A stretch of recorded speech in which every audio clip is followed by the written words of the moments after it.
খালাকাল ইনসানা ফি আহসানি তাকওয়িম, আমি গোটা সৃষ্টি জগতের ভিতরে মানব জাতিকে সবচেয়ে সুন্দর অবকাঠামোতে আমি তৈরি করেছি। সুবহানাল্লাহ বলেন। সুবহানাল্লাহ। আমার প্রিয় ভাইরা, তাই একটা কথা আমরা পরিষ্কারভাবে বোঝার চেষ্টা করি, গোটা সৃষ্টি জগতে আল্লাহ যত মাখলুক সৃষ্টি করেছেন, সমস্ত মাখলুকের ভিতরে মানব জাতি হলো সবচেয়ে কি শ্রেষ্ঠ মাখলুক। জিন জাতির চেয়েও মানব জাতি শ্রেষ্ঠ। এমনকি আল্লাহ তাআলা যে নূর দিয়া ফেরেশতা জাতি সৃষ্টি করেছেন, ফেরেশতা নূর দিয়ে আল্লাহ তাআলা বানাইছেন, আলো দিয়ে। ওই ফেরেশতা জাতির চেয়েও আল্লাহ তাআলা মানুষের সম্মান বেশি দিয়েছেন। সুবহানাল্লাহ। ফেরেশতার চেয়েও মানুষের মর্যাদা বেশি। তো আল্লাহ তাআলা এই যে মানব জাতির সমস্ত মাখলুকাতের ভিতরে মানব জাতিকে সর্বশ্রেষ্ঠ মর্যাদা দিয়েছেন, তাহলে মানুষ হওয়া এটা গৌরবের বিষয় কিনা বলেন? একটা আওয়াজ করে বলেন, মানুষ হওয়া কি গৌরবের বিষয়? এর আগে একটা কথা বলি, রাত এবং দিন, রাত ধরেন 12 ঘন্টা চলে, দিন 12 ঘন্টা চলে। দিন হলো আলো, রাত হলো কি আধা অন্ধকার। রাসূলুল্লাহ সাল্লাল্লাহু আলাইহি ওয়াসাল্লামের জীবনের ভিতরে আসছে কবির কল্পনা হতে পারে বা লেখকের কাল্পনিক একটা রূপ হইতে পারে।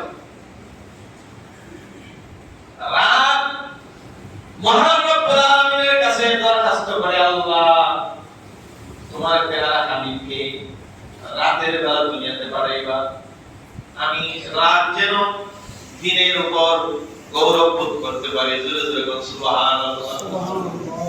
আবার এই কথা শুনে দিন আল্লাহ রাব্বুল আলামিনের দরবারে দরখাস্ত করে, আল্লাহ দিনের বেলা তোমার প্যারা হাবিবকে দুনিয়ার জমিনে পাঠাইবা যেন আমি রাতের উপর গৌরব বোধ করতে পারি। সুবহানাল্লাহ। একটা মধুর ঝগড়া। রাত বলে, আরে দিন তোর চেয়ে আমি সেরা। কিভাবে? আমার সালাতুল মাগরিব আছে, সালাতুল ইশা আছে, সালাতুল বিতির আছে, সালাতুল তাহাজ্জুদ আছে।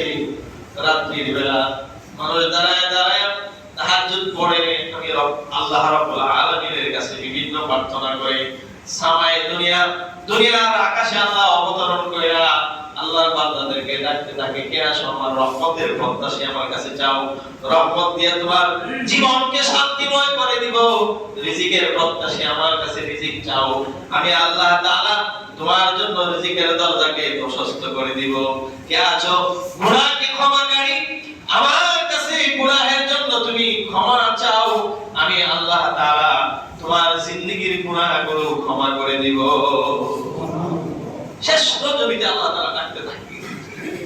তো রাত বলে, সুতরাং আমি রাত হইলাম সারা, রাতের বেলা ইবাদত বেশি করে। এবার দিন বলে, আরে রাত দিনের বেলা সালাতুল জোহর আছে, সালাতুল আসর আছে, এমনি করে সালাতুল জুমা আছে, সালাতুল ঈদাইন আছে, দুই ঈদের নামাজ আছে। এইভাবে যখন গর্ব করে বলে, তখন রাত আর দিনের যে পরস্পরের মধ্যে একটা কম্পিটিশন, এটা বরাবর হয়ে যায়। তো রাত দরখাস্ত করে, আল্লাহ রাতের সাথে আমি দিনে পারি না, দিনের সাথে আমি রাতে পারি না, সব দেখা যায় মিলাইলে সমানে সমান। আল্লাহ প্যারা হাবিবকে যদি রাতের বেলা পাঠান, তাহলে আমি রাত দিনের উপর গৌরবান্বিত করতে পারবো। সুবহানাল্লাহ। আবার ঠিক দিন বলে, আল্লাহ রাতের সঙ্গে আমি যখন কম্পিটিশন করি, তখন আমি দিন রাতের উপর বিজয় লাভ করতে পারি না।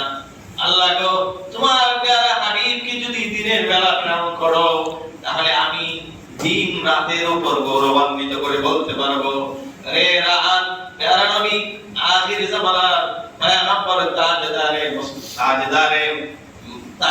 মুস্তাফা তাজদারে আরবি, তাজদারে মদিনা নবী মুহাম্মদ আরবি সাল্লাল্লাহু আলাইহি ওয়াসাল্লাম যদি দিনের বেলা আগমন করে, তাহলে আমি রাতের উপর গৌরবান্বিত করে বলতে পারবো, রে দিন রাত সেরে রাত দিনের বেলা প্যারা হাবিব দুনিয়াতে আগমন করেছে, সুতরাং আমি দিন তোর উপরে বেশি মর্যাদাশীল। সুবহানাল্লাহ। দিন আর রাত। তো আল্লাহ তাআলা উভয়ের দরখাস্ত মঞ্জুর করে আল্লাহ তাআলা রাসূলুল্লাহকে এমন একটা সময় দুনিয়ায় প্রেরণ করলেন, সুবহে সাদেক,